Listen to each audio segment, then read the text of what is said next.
தேவர்கள் நீயே சிறந்தவன் என்கிறாய், உயர்ந்தவன் என்கிறாய்.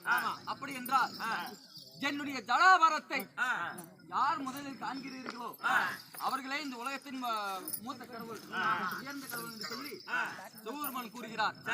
அப்பொழுது நானும் என்னுடைய மகனாகப்பட்ட பிரம்மதேவனும் அந்த சிவபெருமானுடைய ஜடாபாரத்தை காணலாம் என்று மேலே போய் கொண்டிருந்தோம்.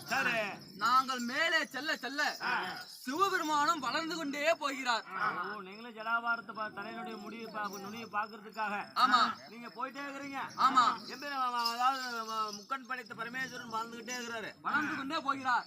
இப்படியே செல்ல செல்ல 3 யுகங்கள் கலைந்து விட்டது. 3 யுகமே கிடக்குது. ஆமா, இந்த 3 யுகத்துல 3 தேவர்கள் அதாவது மாறிவிட்டார்கள். 3 பிரம்மா 3 மாயவர் எல்லாம் மாறிவிட்டார்கள். இதை உணர்ந்த நான் என்ன செய்தேன், மும்மூர்த்தி தேவர்கள் போட்டி கொண்டு இப்படியே இருந்தால் பூலோக மக்களை காப்பது யார் என்பதற்காக நான் என்ன செய்தேன், நான் மீண்டும் கீழேயே வந்து விட்டேன். கீழே வந்தவுடனே அவர் ஜடாபாரத்தை பார்த்தாக வேண்டும் என்பதற்காக மிகப்பெரிய ஒரு அதாவது பண்டைய உருவம் எடுத்து அகலம் மிதலம் பாதாளம் என்று சொல்லக்கூடிய பூலகத்தை கடந்து கொண்டு சென்று அவருடைய காலினுடைய பெருவிரலை என்னுடைய மூக்கினால் அதாவது சீண்டினேன். போய் அப்படி பெருவிரல் நோடுறீங்க. பெருவிரல் நோண்டு என்னோட ஆச்சரியமா இருக்கின்றது. பிரம்மாவும் மாய கண்ணனும் நம்முடைய ஜடாபாரத்தை பார்ப்பதற்காக மேல வந்து கொண்டிருக்கிறார். இந்த சமயத்திலே இந்த நம்முடைய காலுடைய பெருவிரலை யார் அதாவது சொன்னவர் என்று சொல்லி சிவபெருமான் என்ன செய்தார், தன்னுடைய தலையை இப்படி கீழே குந்தி பார்க்கிறார்.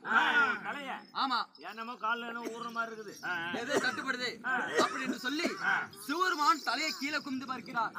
அப்பொழுது அப்படி தலை கும்பிட்டு பார்க்கும் பொழுது அவருடைய ஜடாபாரத்தை இந்த மாயக்கண்ணன் நான் பார்க்கிறேன்.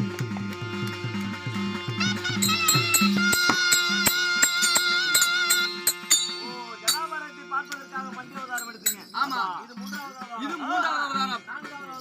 4வது அவதாரம் என்ன, நரசிம்மர் அவதாரம். நரசிம்ம அவதாரம் உண்மைதான். அது எதற்கு, இது எதற்காக, என்னுடைய